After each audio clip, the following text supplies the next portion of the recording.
Hello viewers, আসসালামু আলাইকুম। কেমন আছেন আপনারা সবাই? আশা করি ভালো আছেন। আমরা আল্লাহর রহমতে ভালো আছি। ভিউয়ার্স, আজকে হচ্ছে আমার জন্মদিন। মা বাবাকে নিয়ে অনেক বেশি কথা বলতে আসছি। তো কিছু কথা বলবো। তো আমার জীবন থেকে এতগুলো বছর চলে গেছে, এতদিন হয়াত পেয়েছি, শুকরিয়া আলহামদুলিল্লাহ। আর কতদিন তাকে এই সুন্দর পৃথিবীতে জানি না, সবই আল্লাহর ইচ্ছা। যাই হোক, তো মা বাবাকে কোনোদিন বলা হয় নাই তাদেরকে কতটুকু ভালোবাসি, মা বাবার জন্য এই দুনিয়াতে আসা। ঠিক আছে, মাকে তো অনেক বেশি ভালোবাসি আসছি বা ভালোবাসি যাবো সারা জীবন যতদিন বেঁচে থাকি। তো বাবার জন্য দোয়া করি, মার জন্য দোয়া করি, তো অনেক বেশি দোয়া করি। ঠিক আছে, সবসময় আমার মন থেকে আমার মার জন্য অনেক বেশি দোয়া আসে, বাবার জন্য না আসলো।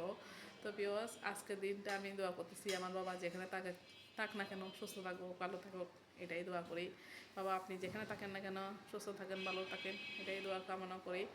তো বিকজ আমার মেয়েকে তো অনেক বেশি ভালোবাসি, অনেক বেশি ভালোবাসি, অনেক বেশি ভালোবাসি। সেটা মুখ দিয়ে হয়তো বা কোনো দিন প্রকাশ করি নাই, বলেই নাই, আজকে ভিডিওর মাধ্যমে বলতেছি। এই ইউটিউব চ্যানেলকে হাজার হাজার ধন্যবাদ। ইউটিউব চ্যানেলের জন্য, ইউটিউবের জন্য আমি হয়তো বা বলতে পারতেছি ভিডিওর মাধ্যমে যে আমি আমার মাকে অনেক বেশি ভালোবাসি, অনেক বেশি ভালোবাসি, অনেক বেশি ভালোবাসি। আমার মার জন্য অনেক বেশি দোয়া করি, অনেক বেশি দোয়া করি, অনেক বেশি দোয়া করি। আমার মা সুস্থ থাকুক, ভালো থাকুক, আমার মাকে যেন কোনো টেনশন, চিন্তা, কষ্ট ছুঁইতে না পারো, এটাই দোয়া করি। তো বিওয়াস, আল্লাহ হাফেজ।